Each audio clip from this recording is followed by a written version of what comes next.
The weeks slipped by in a blur, and the distance between Patrick and me widened with each passing day. It was subtle at first, an unspoken tension lingering beneath the surface of every conversation, every interaction. We tried to make things work, meeting for lunch or spending quiet evenings at my apartment. But no matter what we did, the unresolved tension hung between us like a shadow, always there, always unacknowledged. I had thrown myself deeper into work. The thrill of my new job had consumed me, and it was easier to focus on the creative challenges in front of me than to face the growing rift in my personal life. The projects, the deadlines, the constant demands, they all became an escape. But I knew deep down that I was avoiding something. I was avoiding Patrick, avoiding the truth. I was using work as a shield from the reality I didn't want to confront. I knew what was happening between us, but I couldn't bring myself to fully face it. Every time we were together, it felt like we were tiptoeing around the inevitable. There was an unspoken understanding that things weren't the same. And no matter how much I told myself it was just a rough patch, the reality was clearer than I wanted to admit. We were drifting, and I couldn't seem to stop it. One evening, Patrick texted me, asking to meet at a cafe by the beach. The familiar knot in my stomach returned, that sinking feeling I had been carrying with me for weeks. I knew this wasn't going to be just a casual conversation. It was coming, the moment I had been dreading, yet avoiding. The moment we would have to confront what we had been pretending wasn't there. When I arrived, he was already sitting outside, staring out at the ocean. The breeze was cool, and the soft sound of the waves filled the space between us as I sat down across from him. The tension was palpable, heavy, like a weight pressing down on both of us. There was no lightness in his expression, no easy smile, just the quiet resignation I had feared. I didn't know where to begin, and it seemed neither did he. We sat in silence, the atmosphere thick with everything we hadn't said. I glanced down at my hands, fiddling with the napkin on the table, trying to distract myself from the growing lump in my throat. The truth was, I didn't know how to explain what I was feeling. I wasn't even sure I understood it myself. I cared about Patrick, deeply, but I had been pulling away, retreating into my own world, and I didn't know how to stop.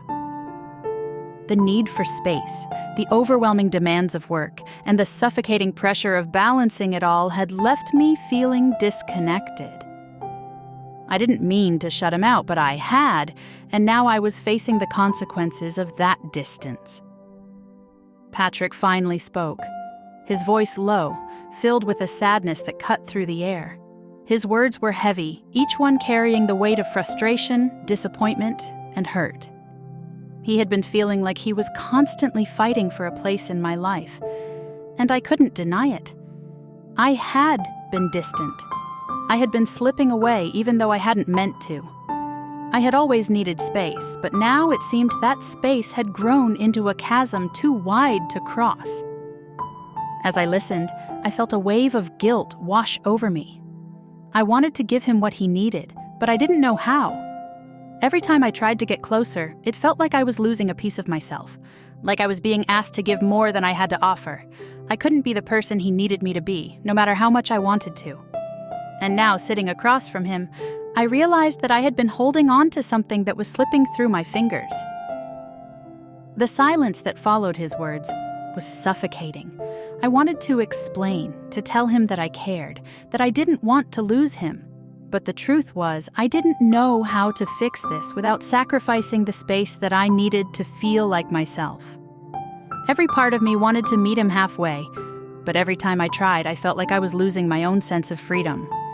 I looked at Patrick, saw the pain etched into his expression, and knew that this was the end. I couldn't give him what he needed, not without losing myself in the process.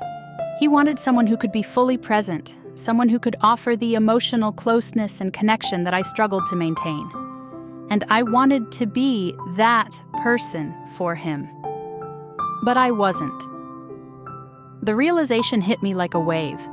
This was the moment where everything would change. We had reached the end of the road, and no matter how much I wished things could be different, I knew that we couldn't keep going like this. I wasn't the partner he needed, and as much as it hurt to admit it, I couldn't keep pretending otherwise.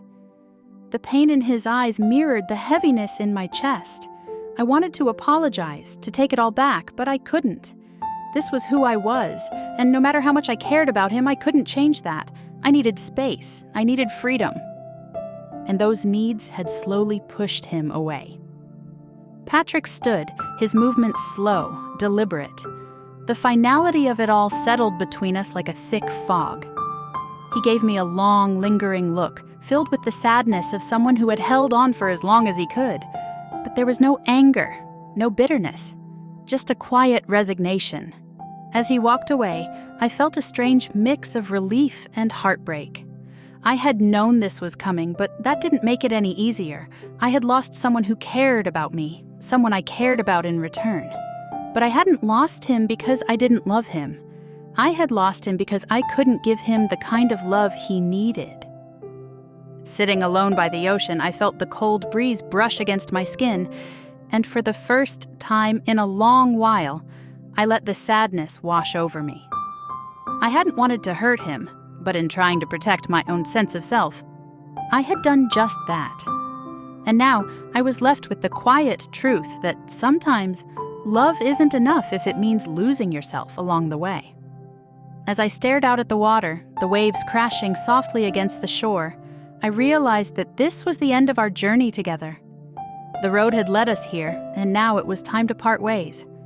I didn't know what the future held, but I knew that I needed to move forward alone. The ache in my chest would fade, and in time I would find my way again.